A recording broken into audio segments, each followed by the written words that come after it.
Hello everyone, आज हम class 10th में एसएसटी पढ़ेंगे और हम पॉलिटिकल का चैप्टर 7 पढ़ने वाले हैं।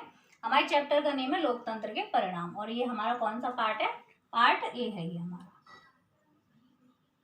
पार्ट ए है। ये हमारा चलिए, तो आज हम इसमें समझते हैं। हमारा जो पहला टॉपिक है, लोकतंत्र के परिणामों का मूल्यांकन कैसे करें। तो आज हम इसे समझने की कोशिश करते हैं। जैसे लोकतंत्र बेहतर है क्योंकि ये नागरिकों को समानता की तरफ बढ़ावा देता है। यानी कि कहने का मतलब है लोकतंत्र नागरिकों में समानता को बढ़ावा देता है। लोकतंत्र बेहतर है क्योंकि यह व्यक्ति की गरिमा को बढ़ाता है। लोकतंत्र की वजह से क्या बढ़ता है? व्यक्ति की गरिमा बढ़ती है, क्योंकि इसमें फैसले जो है वो बेहतरी से आते हैं। जब सभी लोगों की राय ली जाएगी तो क्या होगा? उसमें बेहतरी आएगी।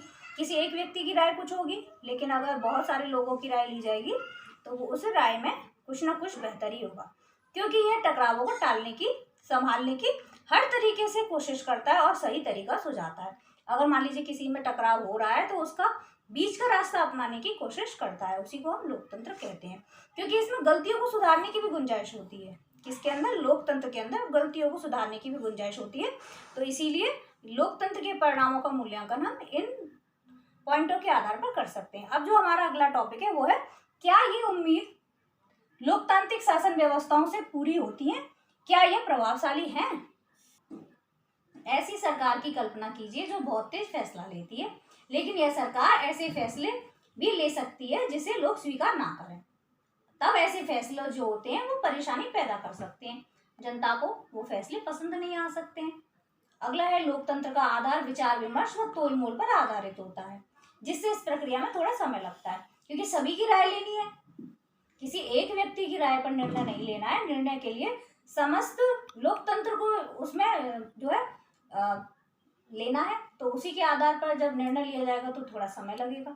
लोकतंत्र सरकार, यानी कि जो लोकतांत्रिक सरकार होती है, सारी प्रक्रिया को पूरा करने में थोड़ा समय ले सकती है किसी भी निर्णय पर पहुंचने से पहले। लेकिन इससे पूरी प्रक्रिया का, यानी कि इससे पूरी प्रक्रिया को मानना है कि इस बात की भी ज्यादा संभावना है कि लोग उसके फैसलों को मानेंगे और ज्यादा प्रभावी होंगे। जब सभी की राय ली जाएगी तो गलती की गुंजाइश कम होगी, और अगर सभी की राय नहीं ली जाएगी तो देखिए किसी न किसी एक व्यक्ति की राय और अलग भी निकल के आ सकती है। इसीलिए तो उसको लोकतंत्र दिया गया है ना। इस प्रकार लोकतंत्र में फैसला लेने में जो वक्त लगता है वह बेकार नहीं जाता है। सैद्धांतिक रूप में तो लोकतंत्र को अच्छा माना जाता है, पर व्यवहारिक तौर पर इसे अच्छा नहीं माना जाता है। आज दुनिया में 100 देश लोकतांत्रिक शासन व्यवस्था चलाने का कार्य कर रहे हैं। अगर हम देखें, विश्व का एक बहुत बड़ा हिस्सा लोकतांत्रिक सरकार चलाता है। समस्त देश जिसकी भी हम बात करें, अच्छी शासन व्यवस्था चल रही है, वहां पर लोकतांत्रिक शासन व्यवस्था है। लोकतंत्र हर वर्ग की दवा है। लोकतंत्र शासन का एक स्वरूप भर है। अगला टॉपिक है हमारा, प्रत्येक लोकतंत्र के परिणाम। अब हम इसको समझते हैं कि प्रत्येक लोकतंत्र के परिणाम। तो लोकतंत्र के राजनीतिक परिणाम, लोकतंत्र में हम उत्तरदायी, जिम्मेदार और वैध शासन व्यवस्था की उम्मीद करते हैं। लोकतंत्र क्या है? उत्तरदायी भी है, जिम्मेदार भी है और वैध शासन की उम्मीद भी करता है। यानी कि कोई भी नियम सही होना चाहिए। कोई नियम बन रहा है तो उसके लिए कोई ना कोई जिम्मेदार होना चाहिए। कि कौन बना रहा है? उत्तरदायी। बने हुए परिणाम के जो भी निर्णय होंगे, जो भी नियम बने हैं, उनके जो भी परिणाम निकल कर आएंगे तो उसके लिए कोई भी उत्तरदायी तो होगा, कोई ना कोई सरकार तो होगी। उसी को हम लोकतंत्र के परिणाम कहते हैं। आर्थिक परिणाम के रूप में हम उम्मीद करते हैं कि लोकतंत्र शासन जो है आर्थिक समृद्धि व विकास को बढ़ाएगा तथा गरीबी व असमानता को दूर करेगा। तो एक बात है समझने की, अगर किसी भी देश में आर्थिक समृद्धि आएगी, यानी कि आर्थिक विकास होगा, विकास को बढ़ावा मिलेगा, तो उससे क्या होगा? गरीबी दूर होगी, असमानता दूर होगी, शिक्षा प्राप्त होगी। एजुकेशन अगर देश में होगी तो उससे क्या होगा? गरीबी दूर हो जाएगी, देश विकास करेगा, आर्थिक विकास होगा, सामाजिक विकास होगा, राजनीतिक विकास होगा। तो इस तरह से हम इसे समझ सकते हैं। सामाजिक परिणाम के रूप में हम उम्मीद करते हैं कि लोकतांत्रिक शासन सद्भावपूर्ण सामाजिक जीवन उपलब्ध कराएगा तथा नागरिकों को स्वतंत्र व सम्मान भी दिलाएगा। राजनीतिक परिणाम, लोकतंत्र एक उत्तरदायी, जिम्मेदार और वैध शासन है। आइए हम समझते हैं इसको कि एक वैध शासन है और जिम्मेदार है। लोकतंत्र में इस बात की पक्की व्यवस्था होती है कि फैसले कुछ फायदे कानून के अनुसार होंगे। यानी कि कहने का मतलब है कि लोकतंत्र की जो व्यवस्था है, इस बात की पक्की व्यवस्था है कि जो फैसले हैं वो कुछ कायदे कानून के अनुसार ही होंगे।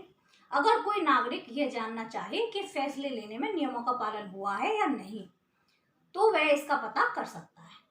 उसे यह सिर्फ जानने का अधिकार नहीं है, बल्कि उसके पास इसके साधन भी उपलब्ध हैं, और इसी पूरी व्यवस्था को हम पारदर्शिता कहते हैं।